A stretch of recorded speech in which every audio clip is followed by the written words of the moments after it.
And the way she just slipped into that cat suit, I thought, man, I know I'd struggle with that. And I appreciated her backstory with Carmine Falcone, the fact that that's his daughter, and that whole sequence where they're having that fight scene in the nightclub and he goes, ah, my own flesh and blood, ah. It was just...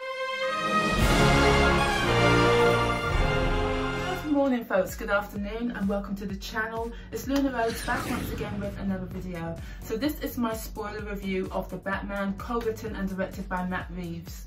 So you've probably already seen that on my channel I uploaded my initial reaction straight out of the cinema, and of course I was in a euphoric state.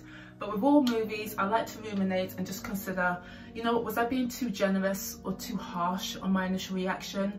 And after much thought, my view of this film is very much consistent. I thought this movie was an absolute triumph, so creative, and overall just a phenomenal movie. I mean, anchored by a stellar cast starring Robert Pattinson, Zoe Kravitz, Paul Dano, Colin Farrell, Andy Serkis, John Turturro, and Jeffrey Wright, this new incarnation of the Batman, in my view, really worked. I mean, the references to the Zodiac and Seven were quite accurate. This is very much a crime noir movie, and for the first time you see Batman front and center as the world's greatest detective. Now this is somewhat depicted in former movies, but not so much as in this film. They really showcase that element of his character. And when he's toe-to-toe with Jim Gordon trying to decipher the Riddler's riddles, you're trying to do the same, you're trying to catch up but you fall short. I just thought it was well done, and I'm happy they really showcased this element of Batman.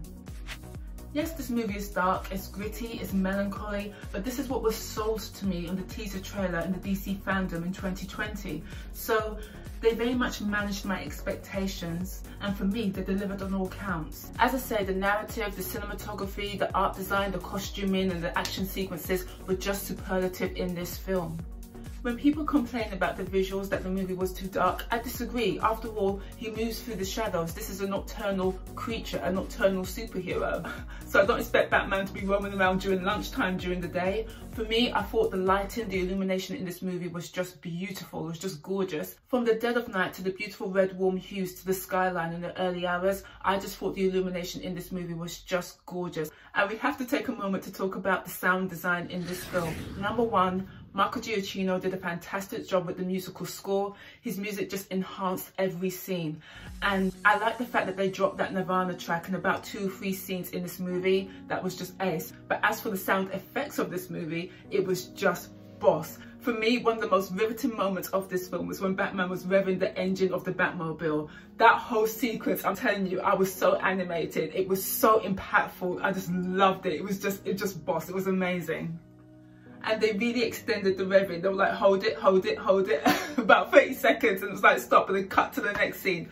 Just boss, loved it. Now, as for the performances, for me, Robert Pattinson gave a very stoic performance as the Batman.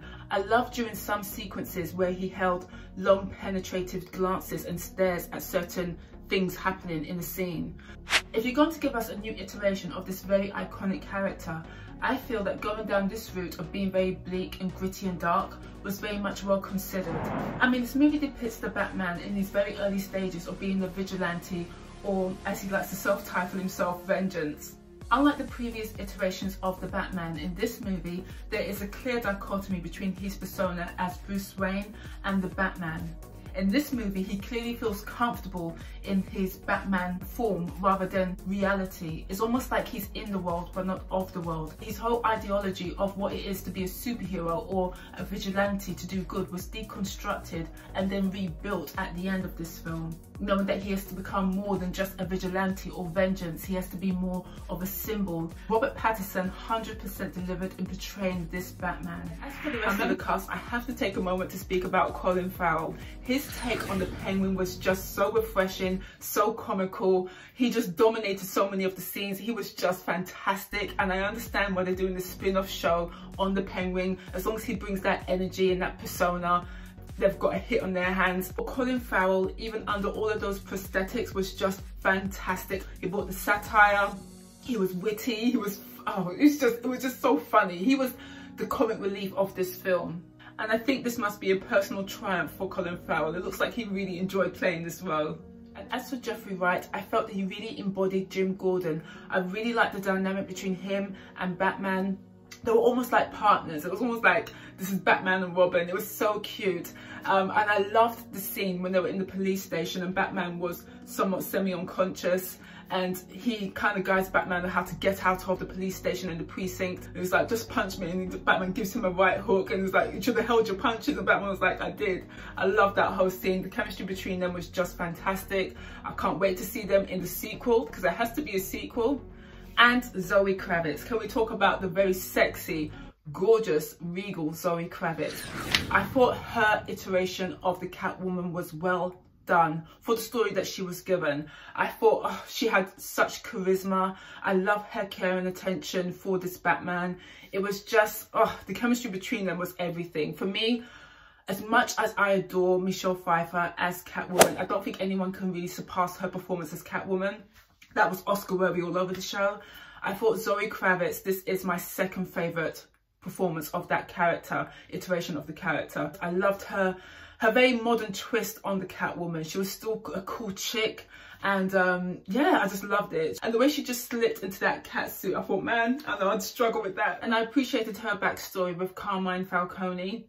The fact that that's his daughter, and that whole sequence where they're having that fight scene in the nightclub and he goes, my own flesh and blood, it was just, for me, I thought it was funny. John Turturro as Carmine Falcone, I thought he was very smooth in the role. I thought he did a good job. Once again, everyone's backstory is interlinked and entwined with the Waynes. It's just crazy when you think about it, but as I say, that's just really good storytelling. I really appreciated it. And as for Andy Serkis, I would have liked to see more of his Alfred, because Michael Caine just stands supreme at this point. And Paul Dano as the Riddler, wow, what a performance. He really portrayed the psychopathy. He was very much likened to a 1970s serial killer. It was so visceral. It was just a brilliant performance. And the fact that his backstory and motives were very much entwined with the Wayne legacy and the broken promise to help the downtrodden and the children who really suffered as orphans. I mean, the essence of this movie is really the sins of the father and how their acts and omissions have really damaged the next generation, from Batman to Catwoman to the Riddler. As for Gotham, because we have to talk about Gotham, I felt that Matt Reeves really contextualized the idea of this city and delivered a very unique take on Gotham. He filled Gotham with a lot of rich characters whose backstories all entwine, creating their motives and their purpose, from the Waynes and the Arkhams to deliver this story. And as for the third act, I thought it was well done and purposeful for this movie, for the story that Matt Reeves was trying to tell. Yes, there's one point in the movie where we kind of hit a crescendo and all the tension and conflict is kind of lowered and you feel that, okay, everything's been resolved, but then there's another segment to the story. For me, the third act illustrated the final transition of who Batman needs to be. Not just this vigilante, not just vengeance, but he needs to be a symbol for something good. For me, that selfless scene where he's holding the flare and people are following him out of the flood, I thought that was just beautifully shot. It was just so emotional. And if they had stopped it at the point when they arrested Riddler, yeah, it's not the emotional payoff at that point. But at the end, when this Batman finally understands who he needs to be, you get that emotional payoff. Yes, maybe they could have edited it here or there, but for me, I thought the movie as it stands just worked. The pacing was on point.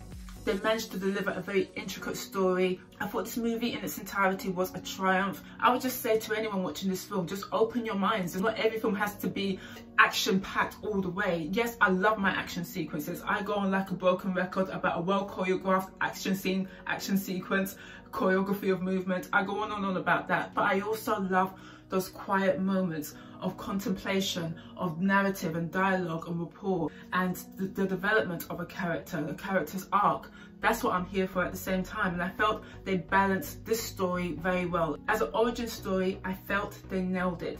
For me, I wouldn't compare this movie to The Dark Knight. I would also compare this movie to Batman Begins. I thought it was a smashing movie. They nailed it.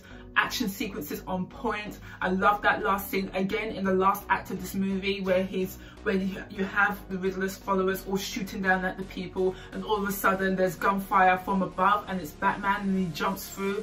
Just fantastic. Well, once again, a fantastic action sequence again in the third act. So when people are going on about, oh, the third act this and the third act that, no, the third act contains some of the best moments in this movie. I thought it was a fantastic Batman crime noir movie filled with a lot of emotion, a lot of revelations, and really good action sequences, really good rapport and dynamics between the characters. It was just a really wonderful cinematic experience at the early part of the year, a movie that we definitely deserved, yeah, rather than have to wait for a summer blockbuster. I had a wonderful theatrical experience with my friends and family. We were almost like kids again. That's what I love about cinema, the escapism and the feeling of wonderment and the feeling of being like a kid again. I can't wait for a sequel. I am for sure these conversations are already being held at Warner Brothers. They have to make a sequel. I'm here for it. I'm prepared. I'm ready. Don't take too long now, but they have to make a sequel. It was just a wonderful cinematic experience. It sits there with The Dark Knight and Batman Begins. It's amongst that caliber. But I thoroughly enjoyed it. Thumbs up all the way. And yes, please comment below. What did you think about this movie? Do you agree with me that there were many comical moments in this film with the Penguin? And for me, I think Colin Farrell was the standout star in this movie. Yeah, I thoroughly enjoyed this film. But anyway, guys, please comment below. I'd love to read your thoughts and your comments on this movie and whether you've watched it or not. But this is a spoiler review, so I've given away a hell of a lot. But yeah, please comment below. Love to read your comments, and I shall see you soon. Adios for now.